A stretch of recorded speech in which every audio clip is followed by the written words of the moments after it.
everyone, and welcome back to my channel. Are you concerned about your English fluency? Worried that you're not that fluent at English? So then you can say goodbye to your worries, because even if you are not very fluent, you can start sounding fluent. You know how? With these 10 powerful English expressions. So start practicing these 10 powerful English expressions at your workplace, in your personal conversations, and at least you can start sounding fluent with these. Okay, so are you ready? So guys, this is a quick hack. Use these 10 powerful expressions, at least use 3 in a day, okay, and see what changes it creates in your persona and your confidence level. So are you ready? Let's get started. So going to the first one. The first one says, I am not sure, but I'll find out and get back to you. Okay. Now, instead of saying I don't know, okay, which looks very casual and very basic, okay, you should sound more responsible and proactive. And you know how? Just use this expression. I am not sure, but I'll find out and get back to you. So this denotes that you are responsible enough to take that accountability that you're not sure about certain things. And at the same time, you are pretty proactive to take efforts to find out certain things and get back to the person. Okay, so that's the first powerful expression, which will make you sound fluent and which also will show that you do not have any accountability issue. You are a responsible person, and at the same time, you are proactive. Okay, so just a swap in the sentence structure, and it changes the way people look at you. Right? Do you believe? Yeah. Second one. So second one says that works for me. So instead of just putting an okay or fine, okay, fine, okay, let's put it in a way which is more structured, which sounds more fluent. Okay, that works for me.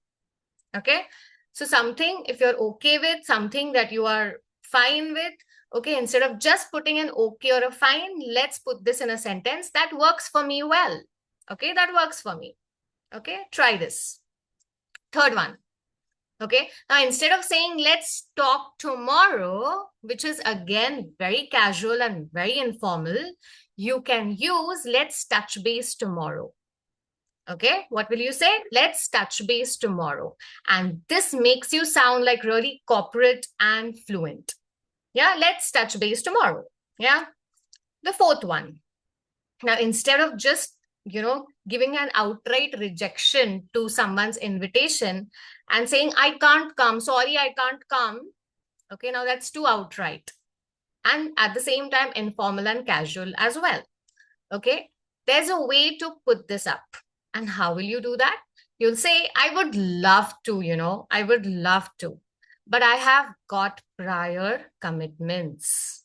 Okay, so now this is like something, a very polite way of rejecting something, and at the same time, it makes you sound fluent. Yeah, so it's not even very hurtful or very upfront. Okay, so I would love to, so it also shows that you are, very considerate or about someone's feeling. Yeah, so just say few changes in the sentence can give a total different perception about you. Okay, it will not just make you sound fluent, but at the same time, it shows that you are someone who considers people's feeling. You consider people's invitation. Okay, politely. Yeah, consideration has to be done politely.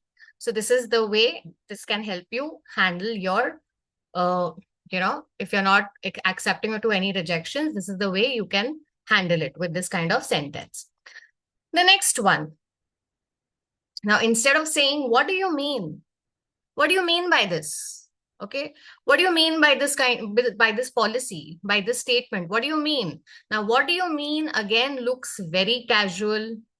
Okay. It looks very informal. Okay. Let's put it in a different manner. Okay. We're asking the same thing, but we're just putting it in a more polite manner. So just to clarify, you mean blah, blah, blah, blah, blah, like whatever he means. Okay. So if the client is asking you, can the payout happen by the first week of the next month? Okay. So instead of saying, what do you mean the first week of the next month? Okay. So instead of saying that, just appear a little more active, polite, and formal. Oh, just to clarify, you mean you want the payout to happen by the first week of the next month? Just to clarify. Okay, say that again.